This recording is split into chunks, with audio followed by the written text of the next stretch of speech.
And I truly believe I qualified for welfare because of the things that happened to me in my previous life. Like Yeah. that, all those things added up. Yep. Now, I'm not a victim by any means. That's not Mm. what I'm saying. But I'm saying our awareness and acknowledgement of our life and what these things are and who we are today are showing up daily for us if we like them or not. Yeah. And Yeah. that's part of the growth.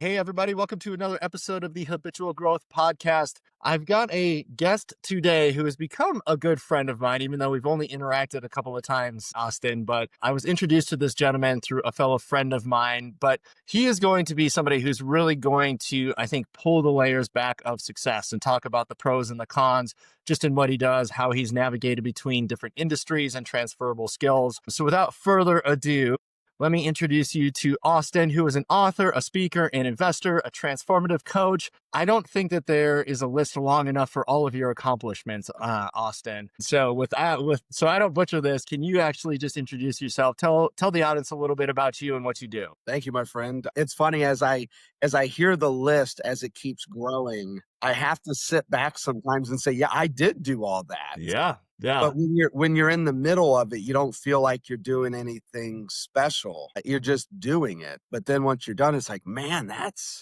was kind of special. Not many people ever did that I Well, I know of. like that because I hate just like rattling off a list. It's actually why I like to take the time to have you introduce yourself because it feels like boom, boom, boom, boom, boom, boom, boom. And it's like, wow, that's a fast list. But you accomplished that yourself. And those are some pretty incredible feats.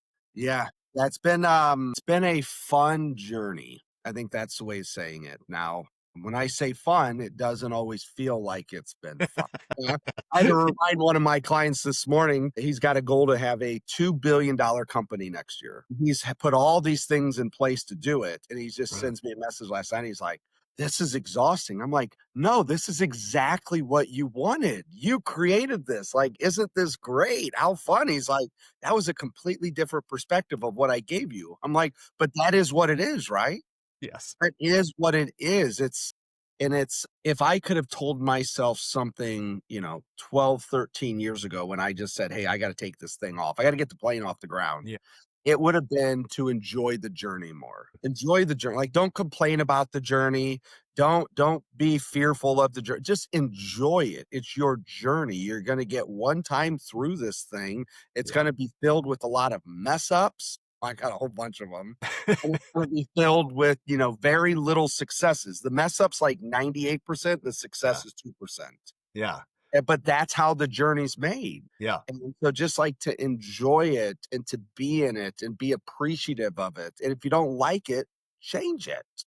Yeah. Just just change it. So Well, is that part of your story? Did you I don't want to say you reinvented yourself. I know you did. oh, So I know a little bit about your story, but let's yeah, go kind of all the way back because I know when we were at the symposium with Corey, you were talking a little bit about your roots in real estate. And obviously you've progressed to the list that I just read there. But what was that like? Because today we're really going to unpack the price of success. And in all of my network, you are one of the people at the top where you've seen both sides of the coin, right? The 98%, the mess ups, the 2% successes. And everybody thinks the 2% successes is the 99.9% of like running a business or, being alive and all that good stuff. So let's unpack this a little bit. Just tell the audience who you are, kind of where you started and where you are today. so I'll take you back. And I always wonder when I tell my story, how far back you go. For anybody listening, when you tell your story, how far back? And I think it becomes, well, where does the root actually start to form? Hmm. Because if you don't know where that is, then when you go through it, it's like, well, no, this was the root. And for me, it just happened to be when I was 6. And the Okay. reason it was 6 is because my dad got in real estate. That was my route. When I go back to my story, he got a license at 6, which, no surprise, at 7 my parents got a divorce. Now, I don't know if it had anything to do with real estate. I've Okay. never, I've never asked. But being licensed and around real estate agents 85% of my life, I would highly bet it had a lot to do with being in real estate, especially Yeah. the first year. You know what I mean? Like, Yes. I made no money. I spent all this, and I was never home. Yeah. Yeah. That doesn't work. So at 7, my parents got a divorce. At 12, what became really interesting is my father became the manager of the largest Coldwell banker office in the nation. So not only I've been surrounded by real estate agents I'm 41 now, so 35 years of my life, which equals 85, been surrounded by the top of the top in the country, Mm, which makes for a whole nother lens of how I view life, how I view entrepreneurs, how I know now what works and what doesn't work. Nathan, mhm, like there's a whole nother lens here. And so at 12, he was the manager. And so going in, my dad would take me, he didn't have a lot of money because he was in real estate. So going in, I would come in the office with him. And how I was raised at 12 and 13, he'd be literally walking through and say, "You see that empty office there, Austin? That's $22,000 to our company, each seat." And he'd wow, go through 22, 44, 66. And he mhm. goes, "You see Nathan over there? He shows up every day. He's going to be successful. You see Mary over there?" I'm like, "No." He goes, "I haven't seen her either for she's Yeah, probably not gonna make it." And yeah, so as a young child, this is the stuff I was taught. I didn't realize it, but then that stuff got in my head, and as I grew as a young adult now, I'm starting to see these things thinking, okay, I was seeing how he was processing that. Fast forward at 17 years old, my mother ended up dying in an airplane accident. So tragic loss, just got picked up by my grandma one day, and she just said, "Hey, sit in the back." My uncle was driving. I'm like, "This is weird." yeah, My uncle's never I was at a baseball game. My uncle's never come to any of my games. He's driving. Grandma sits me in the back and just said, "Hey, your mother passed in an airplane accident." And that was and we all got a story. We all got moments in our life, but that was for me part of a downward spiral that lasted about a decade. okay, And in that spiral, there was a lot of things, good and bad, that happened. And part of the habitual growth and the learning from failures and this just the whole journey is peeling back that onion and understanding in your previous life what happened to you, how did you respond, and how does it show up today? mm, And mhm, so for me, what was really interesting so I'm 17 years old. First thing I did, I told my father, my parents were divorced. mhm, First thing I told my father was, "Hey, I'm gonna be responsible for mom's house. I'll clean it up. I'll do everything." And he's like, "You're 17." I'm like, "You're not, you guys aren't married anymore. You've been divorced for 10 years. It's not your responsibility." And there yeah, was no one else in my mom's side that would have done it. So I went through all the stuff. My mom had no money. We were in debt. I had the creditors calling us saying, "Hey, you owe us money." And I'm like, "There is no money." yeah, yeah. That's Good tough luck. luck, like taking a penny out of a jar that has none of them in it. Yeah, Well, yeah, what happened within 48 hours of my mother passing is my mother's family came to the house and took her jewelry. So stolen from within 48 hours of her death. This is very nice. important for people to understand. Yeah, So right after that, we found out that my mother had an insurance policy, and the insurance policy was in her best friend's name. And so we called up the best friend who was like a second mother to us. We hung mhm, out with the kids. We were always over there. Might as well been a second mother to us. yeah, yeah, We told her, "Hey, we need that money to pay back the my grandma who paid to bury my mother." mhm, Think about financial stewardship this way. My parents were divorced for 10 years. My mhm, dad's mother paid to bury my mom 10 years after they were divorced. Who does that? yeah. That's Like incredible. that. So I share that with you because we're going to talk a little bit about growth and money today. I didn't realize it at the time, but I was learning financial stewardship from my grandma Clem, who was the best person in my life that I could have ever learn it from. Now, she didn't teach me this necessarily. I was watching and learning. So, grandma, Mhm, awesome grandma Clem, pays to bury my mother. And then grandma says, "Hey, when you get the insurance check, just pay me back. That's all I ask." mhm, So, a year later, we get a call from the insurance company that says, "Hey, the check's been cashed." And we're like, time, you know what I mean? Grandma check's coming. We call up my mom's best friend, and her answer to us was, "What check?" oh, I'm like, "What do you mean, what check? We've been talking about this for a year." yeah, And she says, "What check?" And so now I've been stolen from twice now. Now I bring this up because do you think, Nathan, that those feelings I had inside that I understood? probably not. No clue. Do you Yeah. think this showed up in my life every day? Yes, they as So a 17-year-old, yeah, understand how they showed up, but they were still showing up. And so what happened is that bad mental, emotional state that I was in a decade later when I had my second child caused me to be in a bad financial state. mhm, And when I was 28, 13 years ago, as of now, I was qualified for welfare. And I truly believe I qualified for welfare because of the things that happened to me in my previous life. Like yeah, that, all those things added up. yeah, Now, I'm not a victim by any means. That's not mhm, what I'm saying. But I'm saying our awareness and acknowledgement of our life and what these things are and who we are today are showing up daily for us if we like them or not. Yeah. And Yeah. that's part of the growth. Yeah.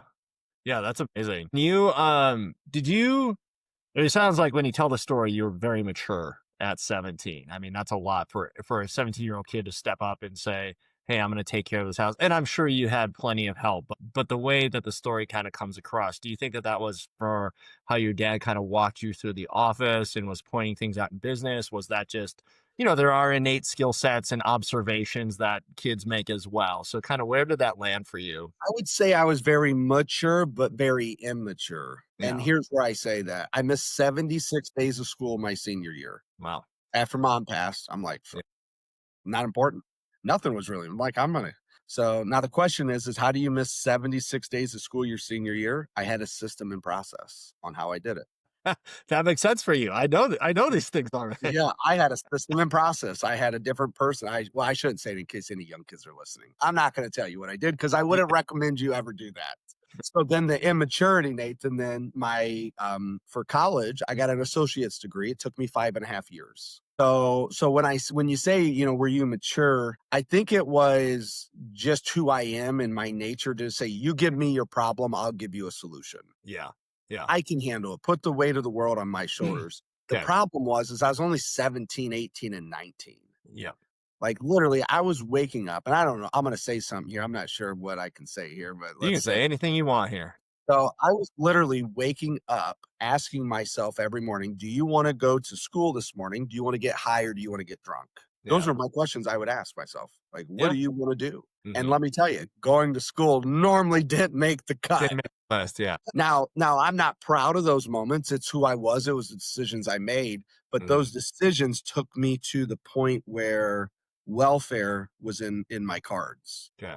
Yeah. And I didn't realize what I was playing with. It was kind of like I had a deck of cards and I would take all the good ones and just throw them away. And the only thing I had left by the time I was done was all the bad cards. And then it was a choice. We all get choices. I had to make a choice when I was on welfare at 28 to say I Yeah. won't be here anymore. Yeah, so, that's where I was gonna go. I'm glad you brought that up because I wanna know what pivotal moment or moments there were for you where you got to make that decision and then it actually had a positive impact on your life. And just unpacking the question a little bit more, the reason I ask this is, I've got family members and I've got people in my network that are younger generations. These are 17-year-olds all the way up through, mid 20s. And actually I can think of somebody in their mid 30s right now. And I feel like people are still doing the search, right? So you did your drifting, let's say from 17 to 27. I did it much later in my life. Like I don't think I actually pulled my stuff together until I was in my mid 30s. But it seems to be a question that's happening for a lot of people. So, what was the pivotal moment for you? When did you feel like you had to make the decision, or what brought you to that moment that changed the trajectory of where you were going? I think it starts without a vision, people perish. I think that's where it was. And I didn't really have a clear vision back then because life was just fine.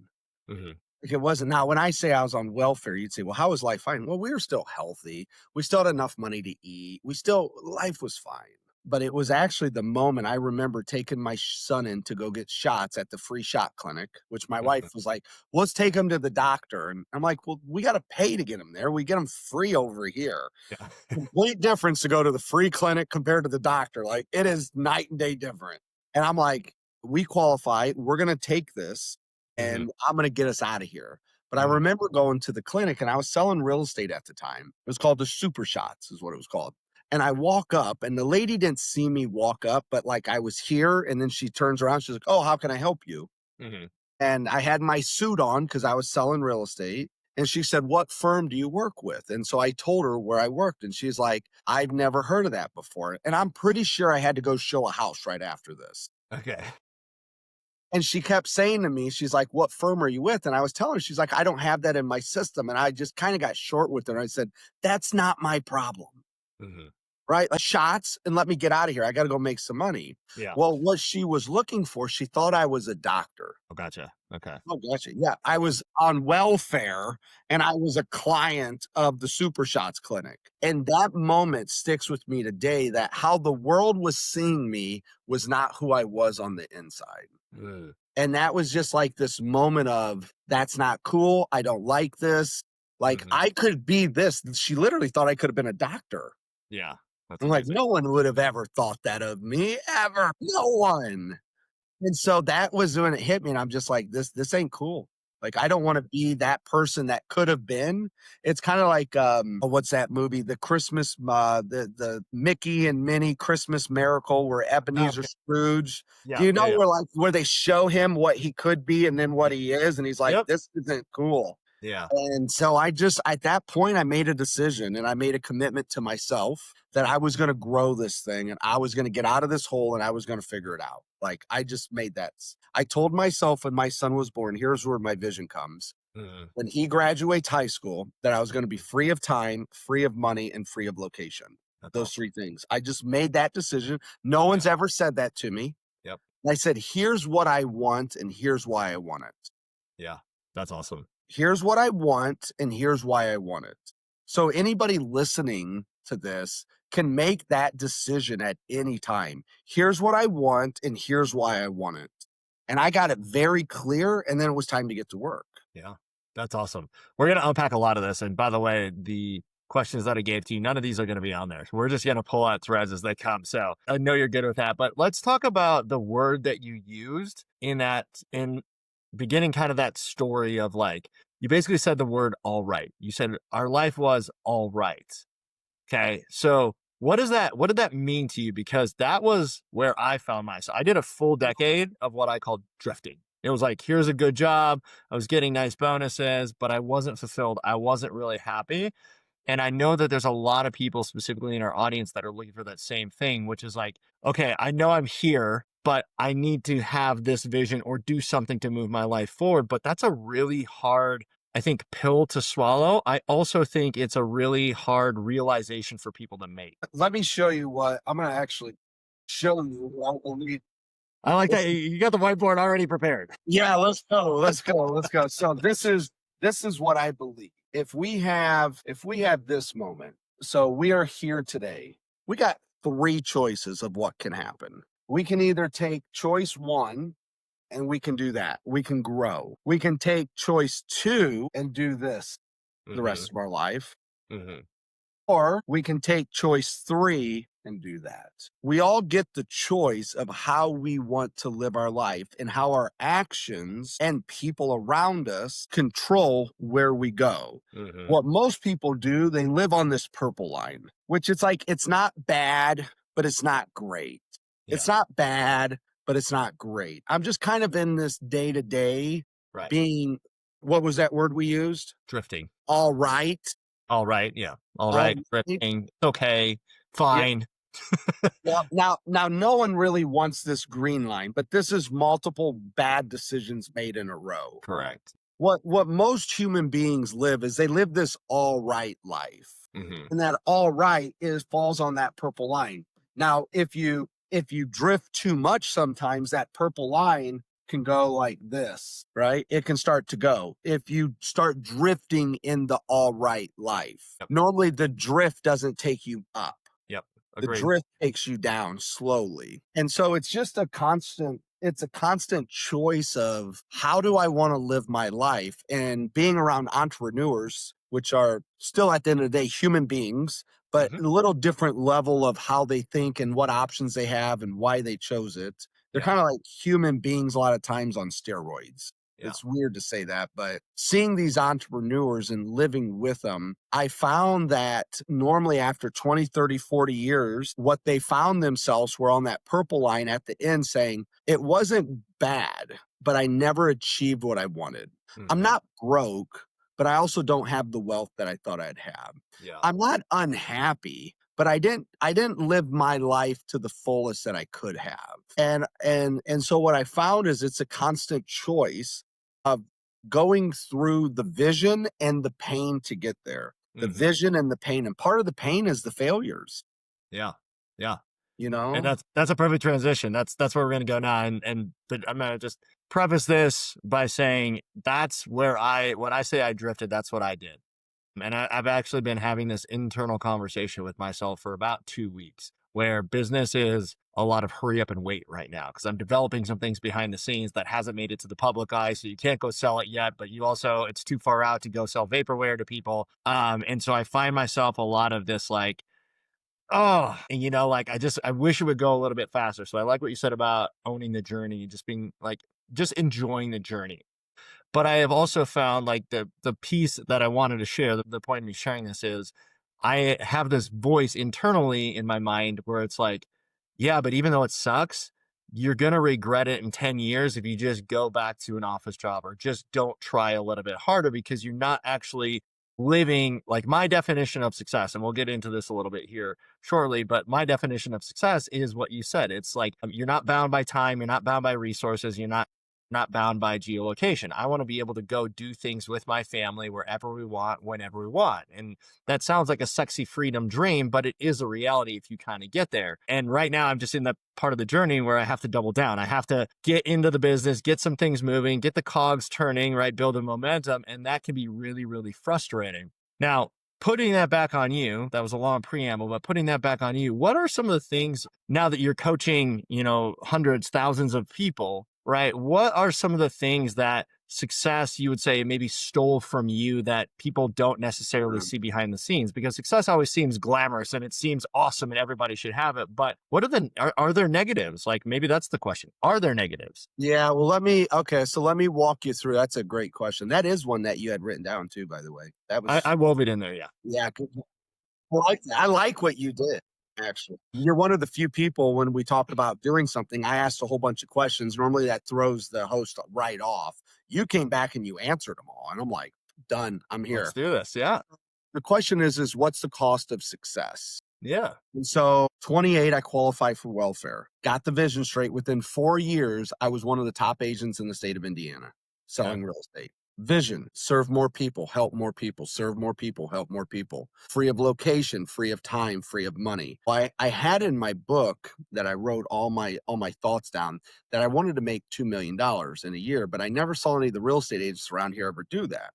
And I Hmm. also knew that if I sold real estate, that I'm not free of location. Like I have to be here physically to do that, right? And which definitely doesn't make you free of time. So I knew that that journey had to end. And so what I started to do is to transition out of selling real estate to transitioning into coaching and training people how to do what I did, and also starting to build my real estate team. Hmm. And so imagine I went from being on welfare to being one of the top agents in the state and then quitting the job. People thought I was crazy. I was wondering if I was crazy.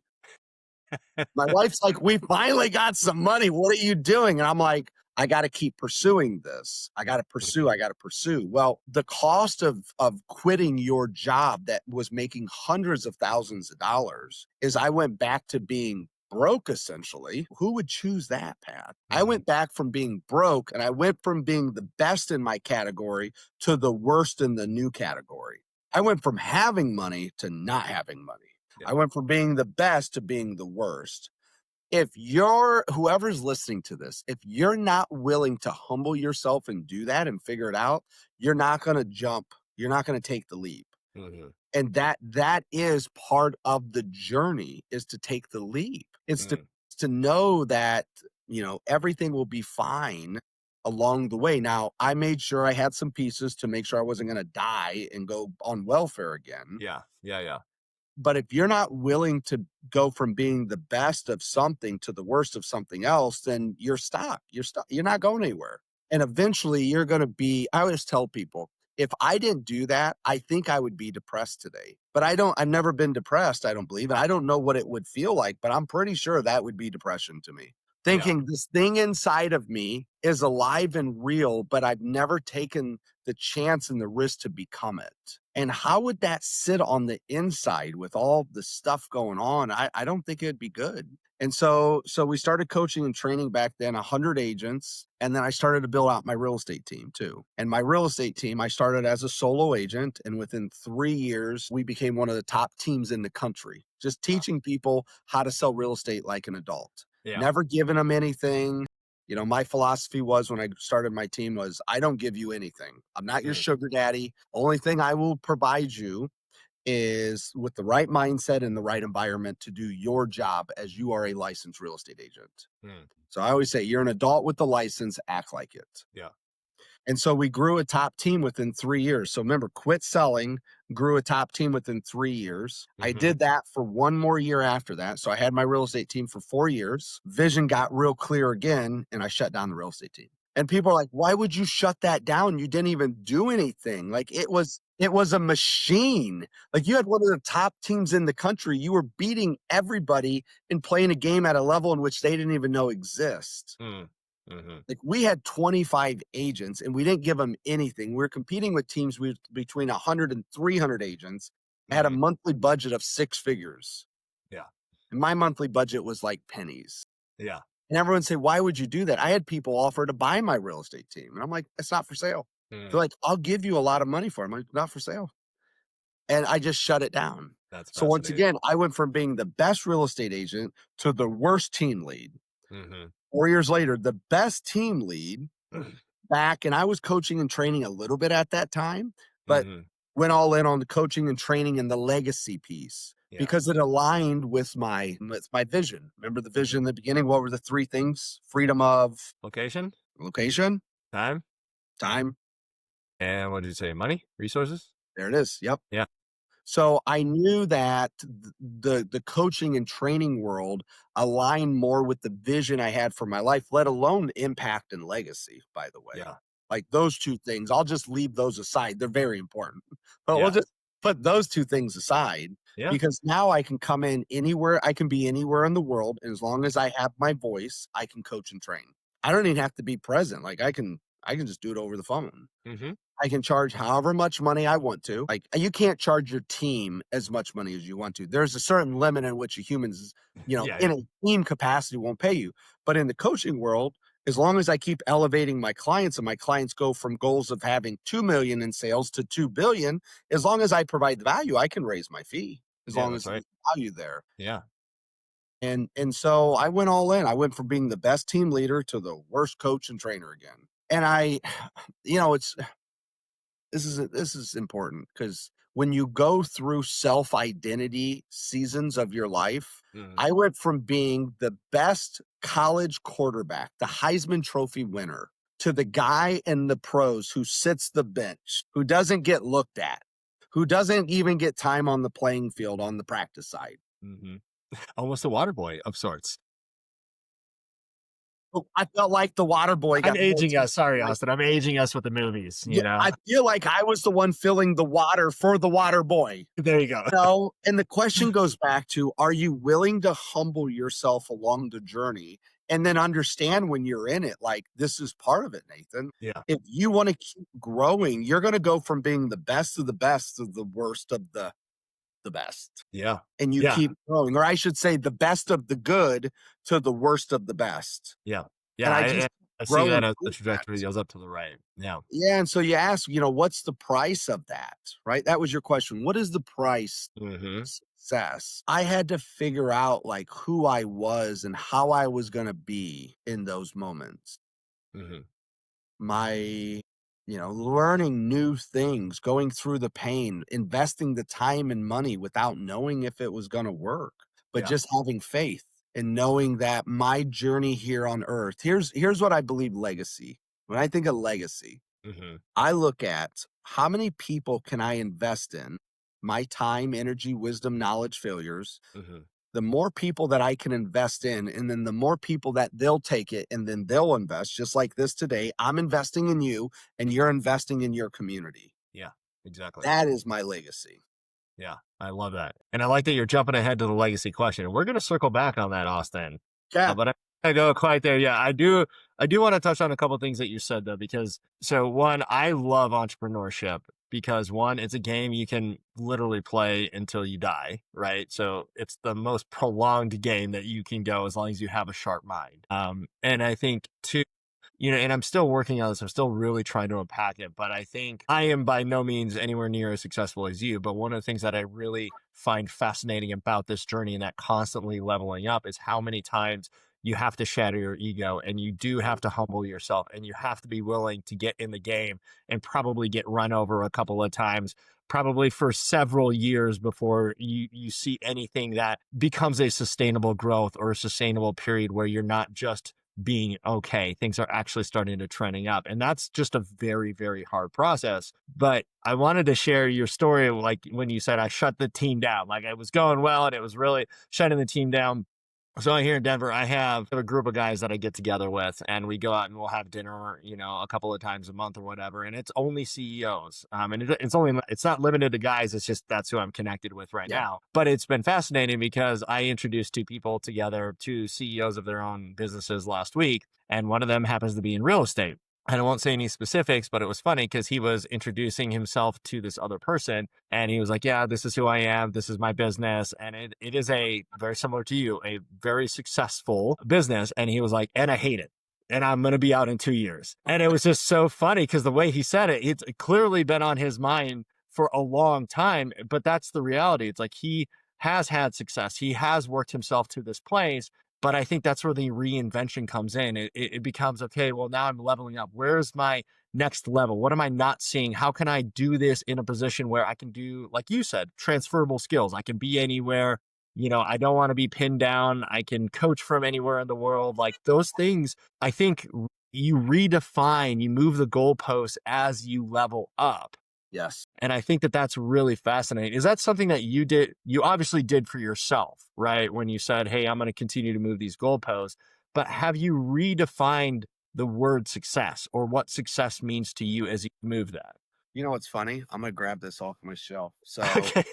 we'll talk a little bit about this here in a We are second. going to talk about that. Yeah, Yes. but let me see if I can find this here quickly because I asked so I have my kids reading this. So I wrote this for my kids.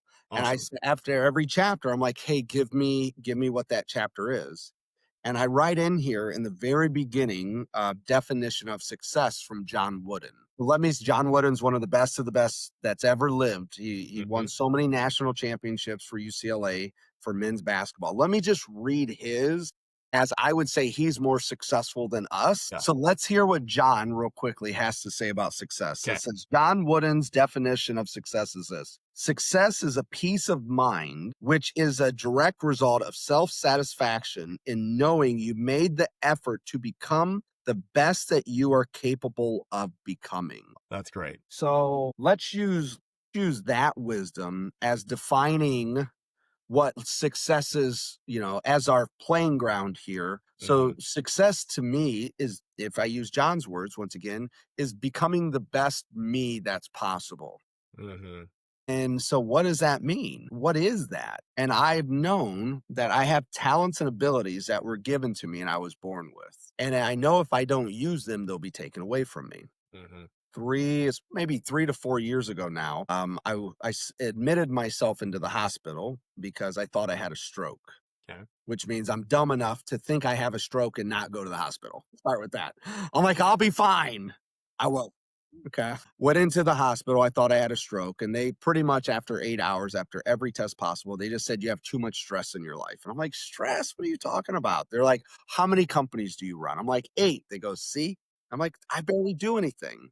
And they said, well, okay, well, how many houses do you own? I go, 50. And she goes, see? I'm like, but I've never seen them. And she goes, you can argue with me all you want. You have too much stress in your life. Hmm. So then I slowed down for a second. I'm like, okay, let's assume she's right. This lady didn't know me. She was just trying to help me. What I realized is that I was using, even though I had the ability to run and build 8 companies and do great companies, I wasn't doing the best I had with the gifts and talents that I was given. I was using other things, wings of my talents, let's say. And I got a lightning bolt came down from heaven just right through my head and it grounded me. And I just went back and asked myself, and I love that thing what John said in there. It's doing the best you have with the gifts you were given, with what your ability is. Hmm. And I was operating outside of my ability. I saw that. I got the message from above and I honed that ability in. And when the world doesn't understand, they said, Austin, why would you do that? I'm like, me and him have a deal. Yeah. I You give me talents, I listen and I use them. And I Yeah. honed Well in done. my talents. So now I know that I have an ability to help people focus to help them sort through the weeds, to help them become aware. And that is my definition of success is how do I get my abilities, one or two that I have, not 10 anymore, one or Hmm. two in the right hands with the right people. Mm, that's awesome. That's really good. I'm going to read you another quote because apparently we're just going to go like back and forth. I'm only going to say this because I think it brings up something really interesting for what you said. So this is actually my email signature. I don't know if you Mhm. actually read it, but I'm a big Jordan B. Peterson fan. And what he said is, "You are by no means only what you already know. You are also all that which you could know if only you would. Never give up the better that resides within for the security you already have." And I wanted to read that to you because it's very close to the John Wooden quote that you read, right? But to me, what that represents is we have that choice, right? So if you go back to the graph that you drew on the whiteboard and you have the three different lines, most people never make that choice to say, have the ability to go out and learn more. I have the ability to be more.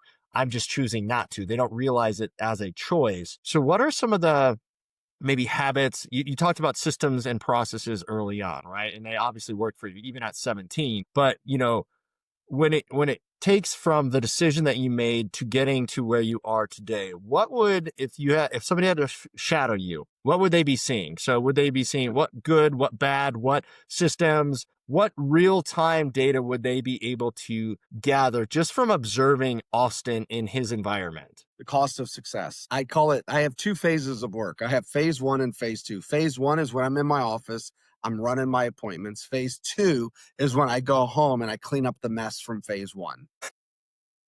Two All phases. right, let's elaborate on that. Yeah. Yeah. Phase one. So I got to earn money today. Yeah, And you always have to earn money.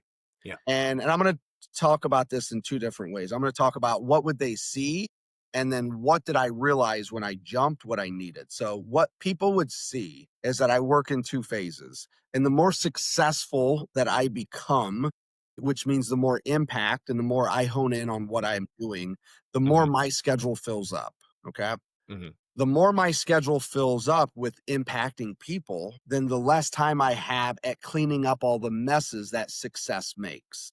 And okay, by the way, success makes a bunch of messes. And there's 100 of them. So as I go through my day and I perform back to back to back to back to back coaching calls, appointments, speaking engagements, all that, well, the email needs checked. The bank account needs checked. My hmm, team needs led. yeah, My team has questions. I need to work on writing content. I never thought writing content would take so long. it And the takes a lot. reason there's not no end to it. It can always get better. And so all these things have to get done. Preparation, cleanup, everything. So I call that my phase two. So right now, one of the costs to success is understanding that it's going to take more than what you realize. To really do it well, it's going to take more than what you realize. One of my clients is a mortgage officer. They run a large mortgage branch. And he was speaking at an event. And I asked him this question. I said, how long did you prepare for that speech? He goes, oh, I didn't. And I said, shame on you. Shame. I said, what if you listen to me speak and I didn't prepare for it? He'd be like, oh, I would be mad because I don't want to sit and listen to you. And I said, if you want to go from running a mortgage office to becoming a speaker, you have to invest time in that out of respect to whoever's listening and respect to you because you know authentically you just wing it. And Yeah, you're like, well, I'm good. I wing it. No, no, no, no, no. No, no, you're average at best. The cost of success at this next level is 5 hours of preparation for 20 minutes of speaking. hmm, And if you're not willing to pay that price, you're probably not going to get to that next level because the world knows when you've paid the price. The world knows. The world will reward you. So I'm going to move to the second piece here, not phase two, but when every time I took that leap, Nathan, there was one thing that was very important along the way. The first thing was my wife supported me. First thing. The big deal. second thing was I always had my money in place because when you think about you or whoever's thinking today, who's listening to this, thinking about their lives, if you don't have confidence that you have the money in place, you're probably not going to take the jump. And so I always had my money in place. I always knew where my backup was if it didn't hit. And by the way, it never hit when I thought it would hit. Of course, yeah. It Yeah. never hit. It Yeah. was always a year later, Yeah. and then it was half of what I thought it would be.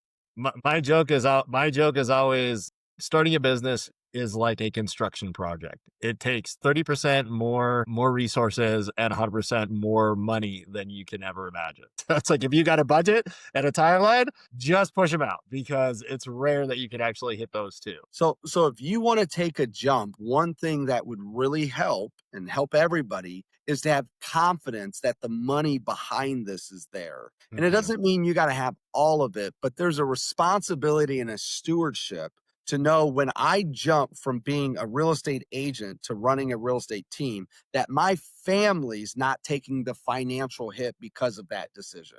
Yeah. Yeah, it might not be all gravy anymore. We might not be making hundreds and hundreds of thousands of dollars, but I still can make 100,000 and Yeah. pay my bills Yeah. and know that we're not drowning. Mhm. And so one thing that I had every step along the way is I had my money right. Yeah. And that's critical for me to have confidence to jump through it, for me to go through my identity crisis, for me to go through, I'm in Northern Indiana in the winter here, not good. Like it gets so cold here, you're not allowed to leave your house. Yeah. Good luck selling real estate when you're not allowed to leave your house. All Like, right. you want to look at this house today? Oh, we can't. The government says we're stuck here. That's And then what does that do? So by getting your money right, it will allow you to take the leaps that are in place that you've earned and you've deserved. And if you don't get your money right, I think one of two things could happen. One, you'll never take the jump, Nathan. Mhm. Or two, when you do, you won't survive the initial downward spiral that every business owner goes through to Yeah. get to that upward trajectory that happens years later. Yes.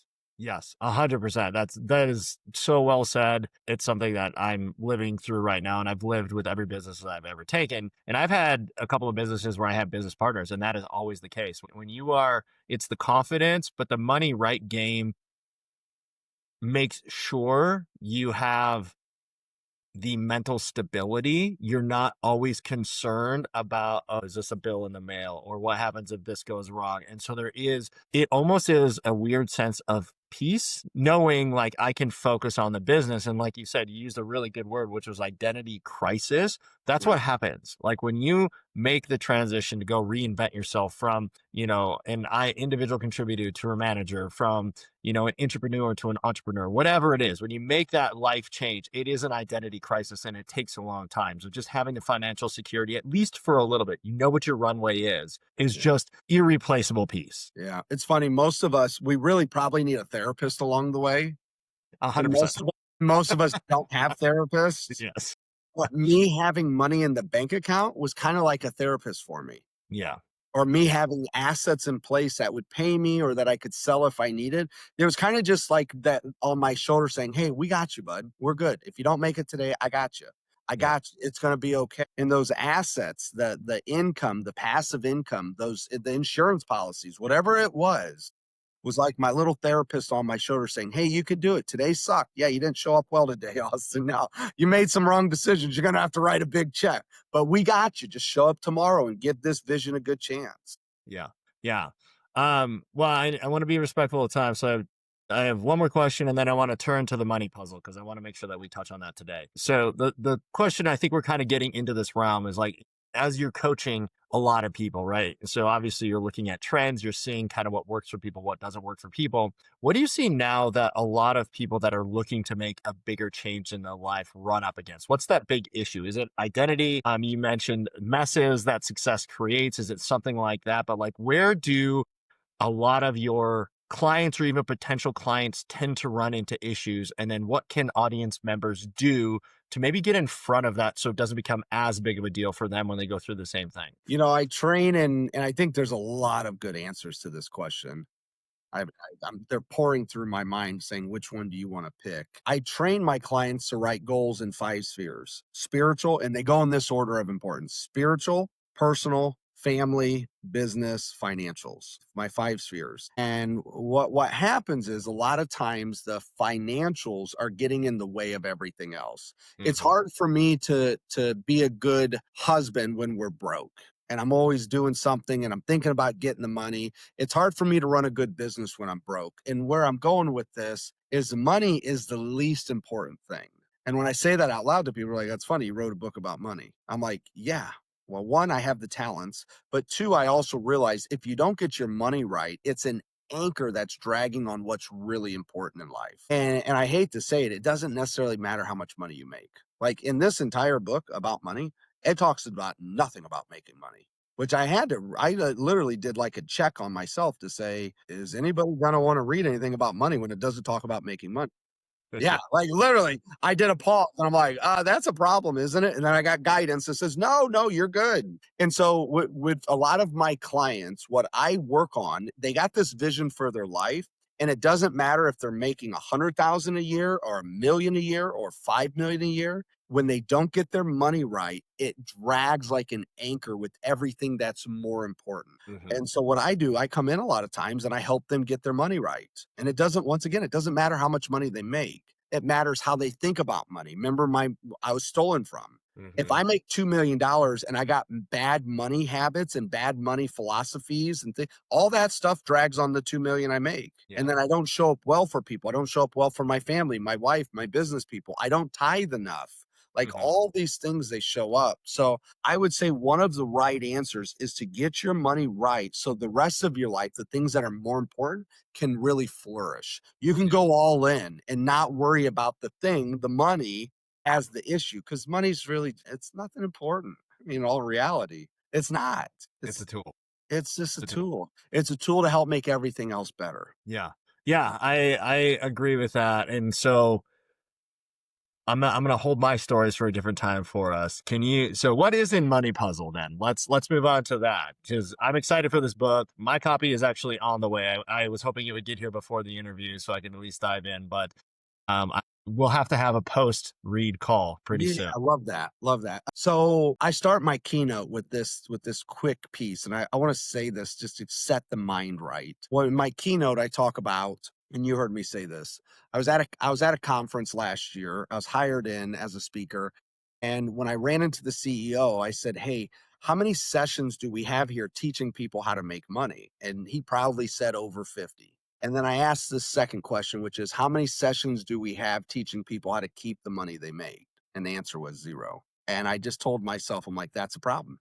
And I'm like, well, will that show up in my kids' life? Will they run into the same problem? And I'm like, absolutely. I think this thing's been around forever. Yeah. And we're always thinking about making more money, but we're never taught on how to keep what we have and how to be a good steward of it. Well, then I went back and I looked at my kids and I'm like, when I had my son, my second child, I was on welfare. Today, I'm far removed from that. I'm the opposite of welfare today. But what do you think my kids are gonna know? Which life? The one you're living now. Of course. And how do you think that makes me feel? Great. No, I was like, "Hell no. Hell no." They're not gonna no. They need to know what dad did to get off of welfare to the point where he's at today. All right? Like, we all wanna enjoy this life today, but it's like, no, no. I know if the second generation or the third will completely go broke if we don't teach them. Mhm. Yeah. And so now working on my legacy, what I was able to do is I invested 60 days to write out everything I knew about money. Just write it all down. And the reason why I wanted my kids to know, like, here's exactly what you could do if you were in this problem. Here's how you get a vision. Here's how you become aware. Here's how you work on your personal spending. And I wrote everything I knew about money. And I wrote it for my kids. Mhm. But they wouldn't just be like, well, dad's an author, speaker. He owns all these houses. He does whatever he wants. He talks to all the rich people in the world.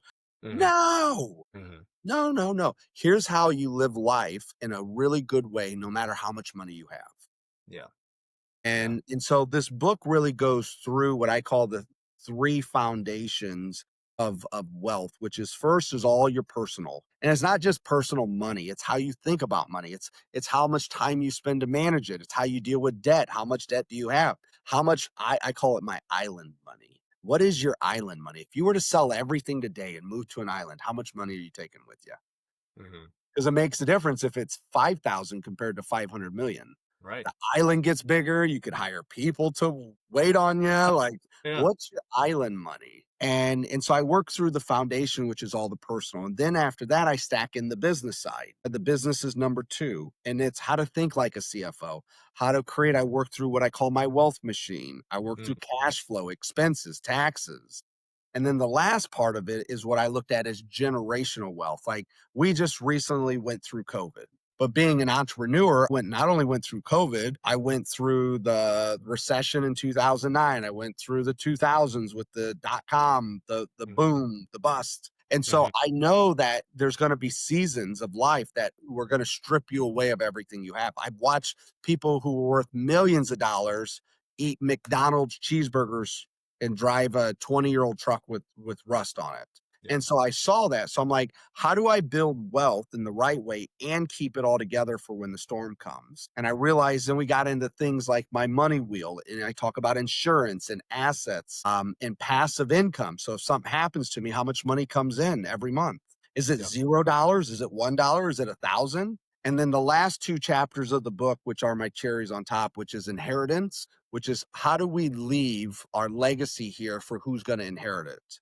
mhm, And remember, my mom died when I was 17. I inherited everything she left, and it wasn't pretty. yeah, yeah, And I talk about how to inherit and what does that look like and how to teach people how to inherit what you have. I've never heard anybody talk about that in their life.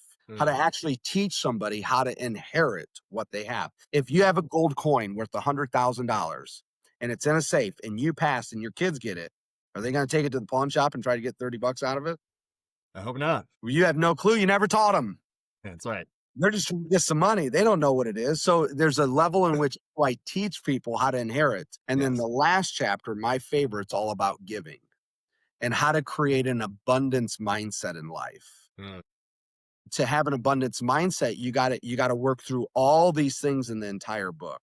Literally, you got to work through all these things. I got this morning. I woke up to this, which was a pretty cool thing. I'm going to read it out loud. I've no one's heard this yet. love that. So, yep, this is it. I never heard of this company either. So, my publisher sent the book out to get reviewed and rated, and I got a review from Kirk, which is like they are the hardest book critics out there in, let's say, the States. And two reviews I got for them.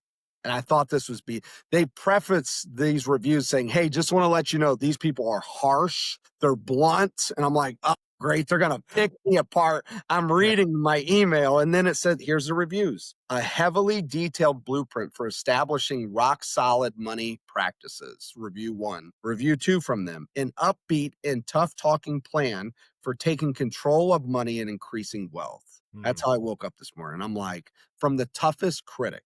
that's That's what awesome. they said. So for me, it's like, this is part That's of the the legacy. day right there. That's a great way to start out. Yeah, buddy. So it's part of the legacy.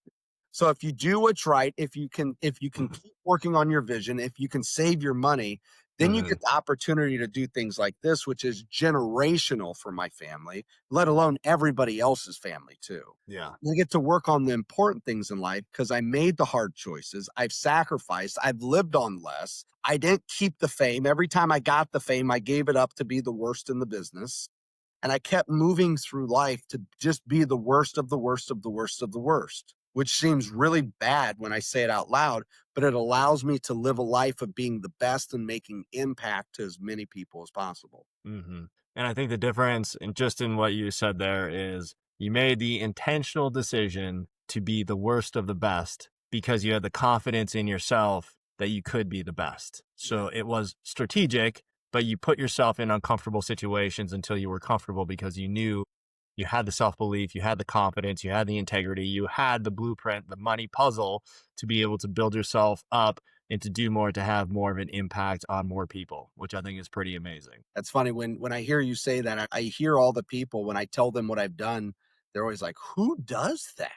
And I'm like, "I know, I lived it." I'm like, "Who keeps betting on themselves and putting all the chips back in on the table?" Well, I mean, look, I think so. One, I think people that enjoy the game. Two, that know there really is no limits to what humans are capable of. And you convey that and you've articulated that. But I mean, the easy example for me is, I'm a big Elon Musk fan as an example. And when he sold X, people thought he was crazy because he turned around and he basically made people laugh. It made me laugh. He was like, I was down to my last $30 million, right? Or whatever it was. 30 million is obviously a lot of money. But I mean, he took what was it, 150 million or 100 million, and he put it into SpaceX, and he basically just lit it on fire for the first 10 years. But he doubled down on himself, and that's exactly when I hear your message, that's exactly what I think. I'm like, oh, you're just doubling down on yourself. Like that makes perfect sense for what you're trying to do and where you're going with your vision. Yeah, there's a phrase that says, "When you're double winning, double down." I like it. I love that. When I got to the point where I was double winning, I doubled down, and they were all very strategic moves on Hmm. achieving the vision I had for my life, making sure that I was good financially to make the jump, and then going through the jump and finding mentors and guides to say, "Hey, it's rough right now, but that's part of the journey." I'm like, "I'm freaking out. I don't know." They're like, "It's fine. This is just how this works. You'll be fine. You're good." I'm like, "Okay, I'll call you next week." Check in on me 4 times before then, though. Yeah. And then But eventually we get out of it yeah, and we're that's good. awesome. Well, thank Well, you I for really today. Well, thank you. I mean, this has been awesome. I really, like I said, the money puzzle is on its way to me, so I can't wait to read it and dive in. For sure, I'm going to give you my own review. And I know we're going to do this again. Real quickly before you leave, two things. One, this is a little bit loaded, but what's the invisible thing? When you speak legacy, I know your kids have inspired you tremendously. What's the one invisible thing that when Austin is gone and everything else is left to other people, what's that one thing that you wish and hope people will carry with you as you're setting up your legacy? And then Mm, the follow-up thing is, how can people find you? Social media, email, all that good stuff to get in touch with you. yeah, love it. I'll start with the easy one. My website's austinchevron.com, and Chevron has an I. It's cheviron.com. I always say God gave me an eye, so I'd have to work. That's awesome. You can get me on my website. What's the one invisible thing that you want to leave behind to people, whether that's your kids, your wife, the clients that you're coaching? What Yeah, is that thing? I want it to be the feeling that they watched a man, me, use his talents and abilities to get the most out of everything he had, and it to inspire other people to take the risk to jump and to live that life. I want to be that example to other people. That's awesome. I love that. Well, we're going to leave it there. Austin, again, thank you for your time. This has been so fun. We could go on for hours, so I have no doubt that that there's going to be a continuation.